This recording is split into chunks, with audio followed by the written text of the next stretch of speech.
Le livre des Juges, chapitre 13. Les enfants d'Israël firent encore ce qui déplaît à l'Éternel, et l'Éternel les livra entre les mains des Philistins pendant 40 ans. Il y avait un homme de Tsoréa, de la famille des Danites, et qui s'appelait Manoach. Sa femme était stérile et n'enfantait pas. Un ange de l'Éternel apparut à la femme et lui dit « Voici, tu es stérile et tu n'as point d'enfant, tu deviendras enceinte et tu enfanteras un fils. Maintenant, prends bien garde, ne bois ni vin ni liqueur forte et ne mange rien d'impur, car tu vas devenir enceinte et tu enfanteras un fils. Le rasoir ne passera point sur sa tête, parce que cet enfant sera consacré à Dieu dès le ventre de sa mère, et ce sera lui qui commencera à délivrer Israël de la main des Philistins. » La femme alla dire à son mari, « Un homme de Dieu est venu vers moi, et il avait l'aspect d'un ange de Dieu, un aspect redoutable. Je ne lui ai pas demandé d'où il était, il ne m'a pas fait connaître son nom, mais il m'a dit, « Tu vas devenir enceinte, et tu enfanteras un fils.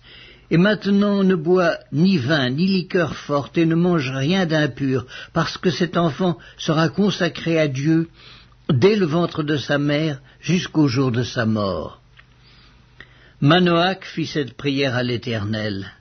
« Ah, Seigneur, que l'homme de Dieu que tu as envoyé vienne encore vers nous et qu'il nous enseigne ce que nous devons faire pour l'enfant qui naîtra. » Dieu exauça la prière de Manoach et l'ange de Dieu vint encore vers la femme. Elle était assise dans un champ et Manoach, son mari, n'était pas avec elle.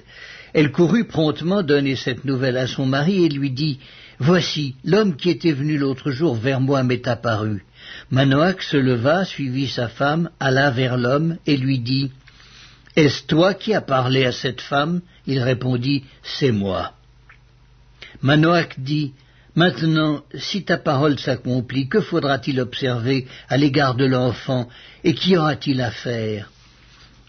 L'ange de l'Éternel répondit à Manoach, « La femme s'abstiendra de tout ce que je lui ai dit. Elle ne goûtera d'aucun produit de la vigne, elle ne boira ni vin, ni liqueur forte, et elle ne mangera rien d'impur.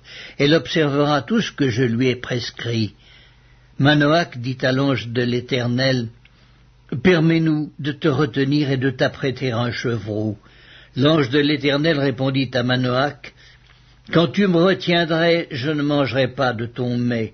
Mais si tu veux faire un holocauste, tu l'offriras à l'Éternel. » Manoach ne savait point que ce fût un ange de l'Éternel, et Manoach dit à l'ange de l'Éternel, « Quel est ton nom, afin que nous te rendions gloire quand ta parole s'accomplira ?» L'ange de l'Éternel lui répondit, « Pourquoi demandes-tu mon nom? Il est merveilleux. » Manoach prit le chevreau et l'offrande, et fit un sacrifice à l'Éternel sur le rocher. Il s'opéra un prodige pendant que Manoach et sa femme regardaient. Comme la flamme montait de dessus l'autel vers le ciel, l'ange de l'Éternel monta dans la flamme de l'autel. À cette vue, Manoach et sa femme tombèrent la face contre terre. L'ange de l'Éternel n'apparut plus à Manoach et à sa femme. Alors Manoach comprit que c'était l'ange de l'Éternel. Et il dit à sa femme, « Nous allons mourir, car nous avons vu Dieu. » Sa femme lui répondit, « Si l'Éternel eût voulu nous faire mourir, il n'aurait pas pris de nos mains l'holocauste et l'offrande, il ne nous aurait pas fait voir tout cela, et il ne nous aurait pas maintenant fait entendre pareille chose. » La femme enfanta un fils et lui donna le nom de Samson. L'enfant grandit, et l'Éternel le bénit. Et l'esprit de l'Éternel commença à l'agiter à Machanédan, entre Tsoréa et Eshtaol.